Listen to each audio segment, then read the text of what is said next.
தந்தை, மகன், தூய ஆவியாரின் பெயராலே ஆமேன்.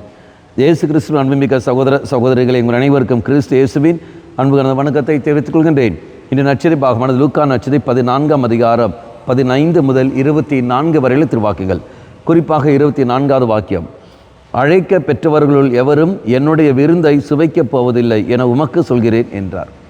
அழைக்க பெற்றவர்கள் எவரும் இறைவனுடைய விருந்தை சுவைக்கப் போவதில்லை, மகிழ்ச்சியை அனுபவிக்கப் போவதில்லை. என்ன காரணங்கள்? ஒத்துழைப்பு நீ நாம் கொடுத்ததில்லை. எப்போ நாம் இறைவனுக்கு ஒத்துழைப்பை கொடுக்கிறோமோ அப்போ இறைவன் நமக்கு தருகின்றார். அழைப்பு பெற்றவர்கள் பலர், தேர்ந்தெடுக்கப்பட்ட ஒரு சிலர். அப்போ எல்லோரும் அழைப்பு கொடுக்கப்படுகிறது, ஆனால் தேர்ந்தெடுப்பவர்கள் ஒரு சிலர் மட்டுமே. காரணம், அந்த தேர்ந்தெடுக்கப்பட்டவர்கள் இறைவனுடைய குரலுக்கு செவி கொடுக்கிறார்கள், அதுக்கு ஏற்றபடி வாழ்க்கையை அவர்கள் வாழ்கிறார்கள். மக்களே, நீ நானும் அழைப்பு பெற்ற மக்களாக இருக்கின்றோம். அந்த அழைப்புக்கு பெற்ற நீ நான் அதுக்கு ஏற்றபடி செவி கொடுக்க வேண்டும். இறைவனுடைய வார்த்தைக்கு செவி கொடுத்து செயல்பட வேண்டும். விருந்துக்கு தெய்வம் அழைக்கின்றார், ஆலயத்துக்கு நாம் வருவதில்லை. மாறாக நம் இஷ்டத்துக்கு நாம் போய் கொண்டிருக்கின்றோம். பணம் வேண்டும், புகழ் வேண்டும் என்று சொல்லிக்கொண்டு உலகத்துக்கு நாம் போய் கொண்டிருக்கின்றோம். தெய்வம் தந்த அந்த நன்மைகளை மறந்து விடுகின்றோம்.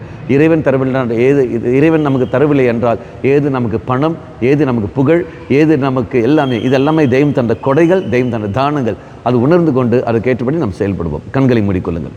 நல்லவனாய் தெய்வமே, இதோ நீர் எனக்கு அழைப்பு தருகின்றேன். அந்த அழைப்பை புரிந்து கொண்டு அதுக்கேற்றபடி என் வாழ்க்கையை வாழ நீ தாம் எங்கள் துணை புரியும். அம்மா மாதாவே, தெய்வ மாதாவே, எங்கள் மாதாவே, என் அன்னையே, விசேஷமாக எங்களுக்காக பரிந்து பேசும். ஆமேன். தந்தை, மகன், தூய ஆவியாரின் பெயராலே ஆமேன்.